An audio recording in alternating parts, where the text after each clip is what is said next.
This is JAIRUS of all, and today I'm going to teach you how to build absolutely anything. Well, except for like a fusion reactor. That would be really hard. I know what you're thinking. How are you possibly going to teach me how to build anything and everything in this short video? But I can, and I will. During the course of this video, I'm going to build this model that's sitting in front of me. Bandai RE1100 ASWG-08 Gundam Barbatos from Iron-Blooded Orphans. Partly to show you how cool it is to build models, and also to illustrate a point. I've never used an airbrush before, and today I'm going to learn. I bought this a long time ago, and I love building Gundam models, but I haven't had the time to do it because I've been making videos. So today, I'm going to try to teach myself how to use this, and I'm going to build a model at the same time and talk about why this matters to you. If you're watching this video, you probably like building stuff. Or at least you like watching videos on building stuff, which means that you'll probably get more enjoyment from making something yourself than just watching a video on it. So I want to encourage you to take the plunge and start making something. Anything. It doesn't matter what it is. It doesn't matter what anybody else thinks about your project, or if you fail miserably. What matters is that you tried to make something, or that you did make something, no matter how good or bad it is. And this video isn't all just going to be feel-good advice. I'm going to give you practical information on how to start and really get into building yourself. Have you ever heard the saying, give a man a fish he eats for a day, teach a man to fish he eats for a lifetime? That's basically the principle here.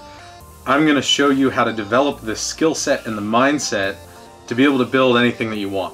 We're going to talk about how to get started and what tools you can use to develop the skill sets needed to build things from scratch. The major challenges that you're going to face and how to deal with each one. How to find out what tools you actually need and the importance of walking around in hardware stores. Now it's time to talk about tools, but not tools like this, but tools to help you learn. Time for toys and time for cheer. I wholeheartedly believe that there's two things that I've been doing since I was a little kid that have developed my ability to build stuff, and that's play with Legos and build model kits. Each one of those plays a different role. Legos help develop spatial reasoning and help you flesh out something that you have in your imagination that would be difficult to build if you were trying to make it from scratch. But then with models, you can't do that as much. It's pretty much put it together the way it was supposed to be unless you start customizing, but it teaches you a skill set that you don't get from Legos. It teaches you how to paint and sand, shape, modify, carve, glue, plastic, and other materials to make it look cool and to put something together. You learn about how glues interact with different types of plastics and metals, how paints interact with each other, how to shape and sand. I mean, these are all dexterity skills that you won't get from just snapping Lego pieces together. But don't let that stop you from getting Legos. I just recommend that if you get some Legos to practice with, you get Technic sets, which are a lot more technical. And my recommendation for model kits is the Gundam kits by Bandai. They're broken up into so many different grades of skill level that it makes it easy for you to start on something and work your way up through, but also you can take them apart, put them back together, so if you build it and you don't like it, you can redo it again in the future. The only thing that I don't like about Gundam kits is the fact that they call it Gunpla when you build those models, and I think that sounds stupid, so I never say it. Except for just now, but I won't say it again. And then also I put some links in the description to some good Lego and model kits to help you get started easy and not cost you too much money. Alright, now that all the main painting and highlighting with the airbrush and all that stuff is done, it's time to do hand painting and panel lining. And while I do that, we're going to talk about the challenges that you'll face when you try to build stuff. I believe that there's basically three challenges that face anyone that's trying to build something original from scratch without an instruction manual, and that's time, cost, and fear. And those three are always present, and I feel like those three are probably the main reasons that people don't finish projects or never even start them to begin with. And if you want to build stuff, you're going to have to decide in advance that you're not going to let those stop you. And I want to give you a couple of little insights to help you out in overcoming those challenges so that you can make anything that you want. And the first one is time. If you're thinking that you don't have any time to be able to do any projects, then you're already defeated. Don't let yourself think that way. But also remember that no matter how long you think your project is going to take, it's probably going to take longer. So you're going to need to be persistent. But there's also a couple of things that you can do to alleviate the time that it's going to take to make your project. Like, if you want it to look really cool, first just build it to be functional, and then if you have time after that, go ahead and try to make it look awesome. Just remember that every time you add something to your project or you decide that you want to change something, it's going to add a substantial amount of time. Especially when you're building things completely from scratch and it's like a one-off prototype, you need to account for figuring out how to use different materials and resources when you're trying to build this project. The main thing to remember is just to stick with it and keep working on it until it's done, no matter how long it takes. Trust me, it's worth it. Now, if you had all the money in the world to be able to spend on building your project, you would be able to afford all the right tools and materials to be able to make it quickly and efficiently. But let's be realistic, not everybody has an unlimited budget. So one of the things that I feel is my greatest skill is something I want to pass on to you, and that's repurposing. And this will save you a lot of money. You just need to be able to see what you could use something for, even if it's not intended for that purpose. It'll allow you to not have to run out and buy something every time you feel like you need a different material for whatever you're building.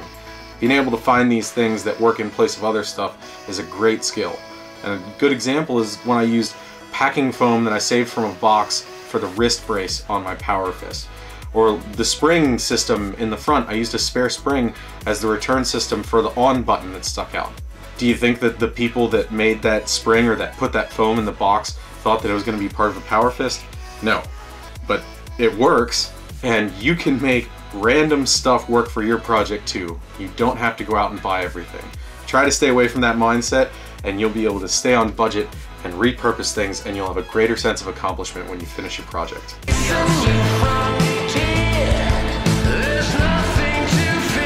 So the last and probably biggest challenge that you're going to face is fear.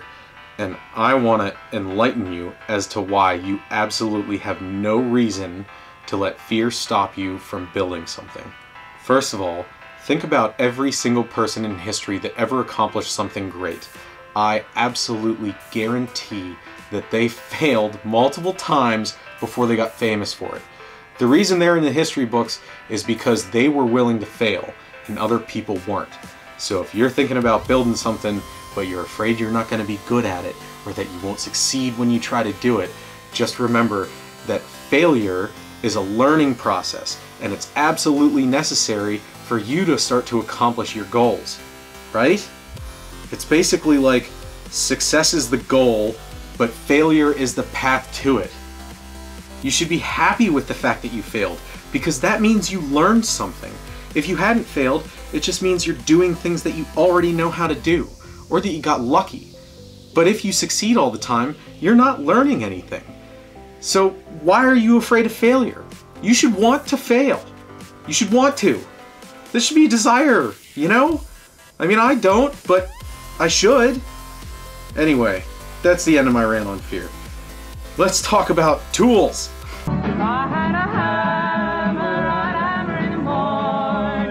Wouldn't it be great if I could just give you a list of all the tools that you're going to need to build whatever you want? Well, that's not really possible because you need to figure out what you like to build and how you like to build it, and then you can find out what tools you're going to get. So my recommendation is basically to get the tool that you need at the time as long as you can afford it. And if you can't, try to make do. But if you can, go out and get it. There's been a lot of times where I thought that I needed a tool for sure, and I went out and got it, and then I didn't use it very much. Or I bought a bunch of tools all at once, and I don't use some of them. But then at the same time, there's tools that I've gotten that were really inexpensive that I didn't think that I was going to use very much, and I use them all the time. Like my heat gun, which I didn't think would be that useful. So basically, you need to figure it out for yourself. There's no easy answer here, but try to only get tools when you need them. It'll keep you from spending a bunch of money on tools that you don't necessarily need.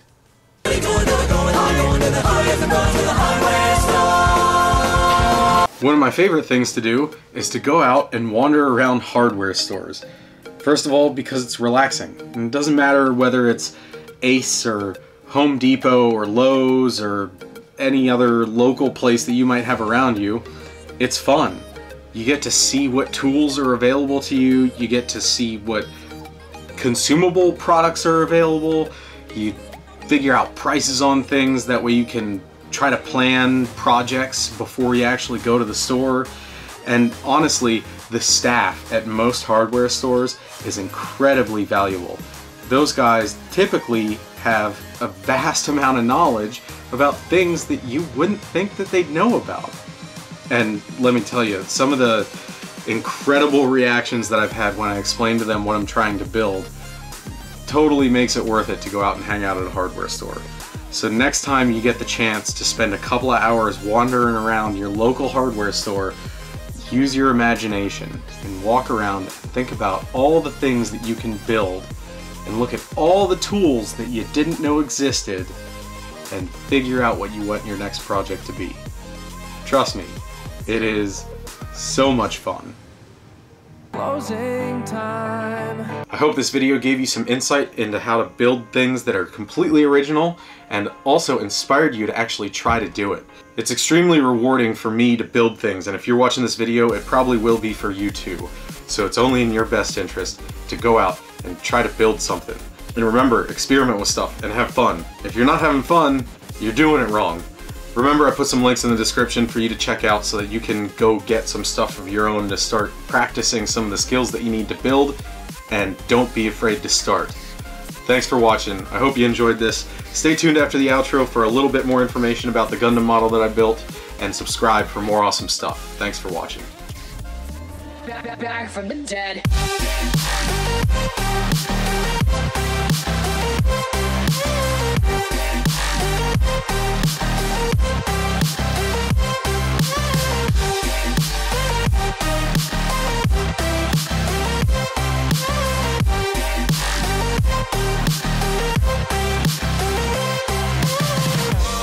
Ladies and gentlemen, you're all invited.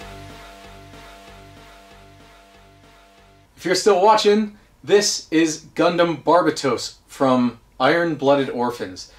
It's one of the best, no, it's probably the best Gundam series I've ever seen. It's my favorite, and it's not just a good Gundam series, it's probably one of the best shows I've seen. And you should check it out. You can watch it for free on daisuki.net. It streams free from there, and when the initial episodes air in Japan, it streams at the exact same time on that website. I'm not sponsored by them, that's just where I watch it, 'cause it's the best place. This is the main character's mobile suit that he wears in the show, and this is the RE 1/100th scale model by Bandai. I'll put links to this and all the other stuff I'm about to tell you about in the description, including Daisuki, so that you can find this stuff if you want to try to build it.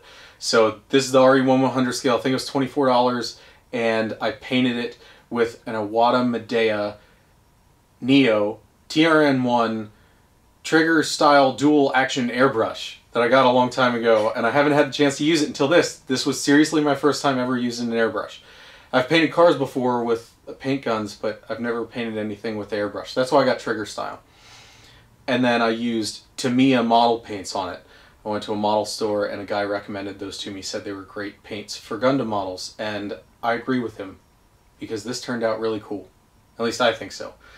Anyway, let me know in the comments if you think this is cool, and also let me know if you want to see me do more model builds every now and then. Maybe I could make it like a monthly thing and call it like mid-month modeling madness or mobile suit madness if I do Gundams. Anyway, let me know if you want me to do more stuff like this where I discuss things with you and build something along the way. It won't really slow down my normal video production because I can do these in a relatively short period of time because I don't like them to take forever. Let me know what you think. Thanks again for watching. Check out all the links in the description and go build something. See ya! I painted these parts gold, but they're yellow in the anime. So I'm going to put yellow clear over the gold so that it's gold but like more yellow. We'll see how it works. Gold with yellow on it. I like that a lot. I'm glad I tried that.